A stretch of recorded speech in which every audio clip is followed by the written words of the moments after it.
ഞങ്ങളുടെ വീട്ടിൽ 10-25 ആടുകളുണ്ട്. ഉമ്മയും ഉപ്പയുമാണ് അവരെ നോക്കുന്നത്. ഡ്യൂട്ടി കഴിഞ്ഞ് വീട്ടിലെത്തുമ്പോൾ അനിയനും. വീടിൻ്റെ അടുത്ത് 1/2 കിലോമീറ്റർ മാറി കാടാണ്. ഉച്ച കഴിയുമ്പോൾ ഉപ്പ അവരെയെല്ലാം അവിടെ മേയ്ക്കാൻ കൊണ്ടുപോകും. വൈകുന്നേരം തിരിച്ചു കൊണ്ടുവരും. എൻ്റെ വല്യമ്മക്കും ഉമ്മയുടെ ഉമ്മയെ വല്യമ്മ എന്നാണ് വിളിക്കുക. കുറേ ആടുകളുണ്ടായിരുന്നു. മമ്പാട് അങ്ങാടിയിൽ പുത്തൻപള്ളിക്ക് മുമ്പിലായിരുന്നു ഞങ്ങളുടെ പഴയ തറവാട്. പ്രായം ഒരുപാടായിട്ടും വല്യമ്മാൻ്റെ ആടുകളോടുള്ള സ്നേഹത്തിന് ഒരു കുറവുമില്ലായിരുന്നു. വീടിന് മുമ്പിൽ തന്നെ മമ്പാട് അങ്ങാടി ആയതുകൊണ്ട് ചെറിയ ആട്ടിൻകുട്ടികളിലധികവും റോഡിലേക്കോടി ബസ്സിൻ്റെയും ലോറിയുടെയും ഒക്കെ അടിയിൽപ്പെട്ട് ചാകാറുണ്ടായിരുന്നു. വല്യമ്മക്ക് തീരെ സുഖമില്ലാതെ ഹോസ്പിറ്റലിൽ അഡ്മിറ്റ് ചെയ്തപ്പോൾ നോക്കാൻ ആളില്ലാത്തതുകൊണ്ടും വല്യമ്മാൻ്റെ ആടുസ്നേഹം കുറയ്ക്കുവാനുമായി ചെറിയ മകനായ എൻ്റെ അമ്മാവൻ മാളൂവി എന്ന തള്ളയാടിനെ ഒഴിച്ച് ബാക്കിയുള്ള ആടുകളെയൊക്കെ വിറ്റു.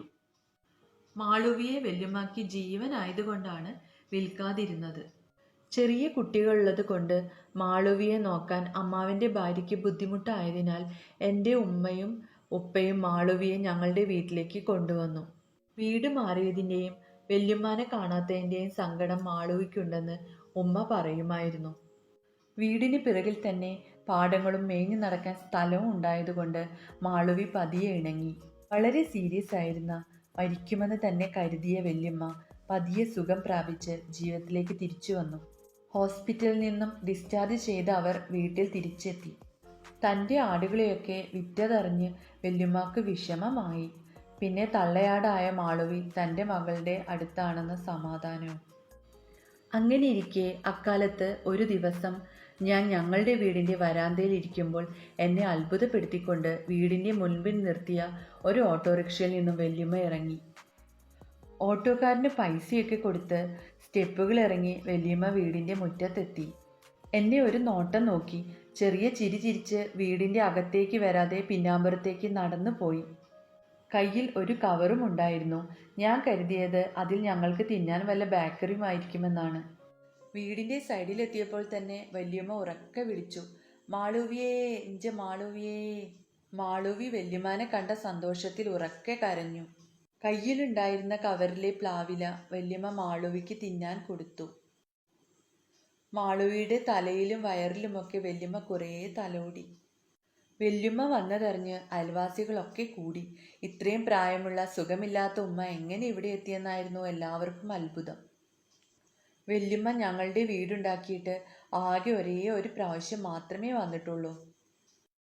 വീടിൻ്റെ കുടിയിരിപ്പിനൊന്നുമല്ല വന്നത്. എൻ്റെ ഒരു അനിയത്തി ചാലിയാർ പുഴയിൽ മുങ്ങി മരിച്ചിരുന്നു. 1ാം ക്ലാസ്സിലെ പഠനം കഴിഞ്ഞ് വെക്കേഷൻ കാലത്താണ് മരണം. മുന്താസ് എന്നായിരുന്നു അവളുടെ പേര്. അവളുടെ ഓമന പേരും മാളൂവി എന്നായിരുന്നു. വല്യമ്മ തന്നെയാണ് അവൾക്ക് ആ പേരിട്ടത്. മരണാനന്തര ചടങ്ങിനായി ആ ഒരു പ്രാവശ്യം മാത്രമാണ് വന്നിട്ടുള്ളത്. ചെറിയ മകൻ അറിയാതെയാണ് ഈ 2ാം വരവ്. ചോദിച്ചാൽ പ്രായമായതുകൊണ്ടും സുഖമില്ലാത്തതുകൊണ്ടും പോകാൻ സമ്മതിക്കില്ല എന്ന് അറിയുമായിരിക്കണം. വല്യമ്മ ഓട്ടോയിൽ നിന്ന് ഇറങ്ങുമ്പോൾ തന്നെ ഞാൻ അടുക്കളയിലുള്ള ഉമ്മാനോട് വല്യമ്മ വന്നിട്ടുണ്ടെന്ന് ഉറക്കെ പറഞ്ഞിരുന്നു. ഉമ്മാക്ക് അമ്പരപ്പവും അത്ഭുതവും തോന്നിയിരിക്കണം. ഈ പ്രായത്തിലും എന്നെയും മക്കളെയും കാണാൻ ഉമ്മ വന്നല്ലോ എന്ന സന്തോഷം.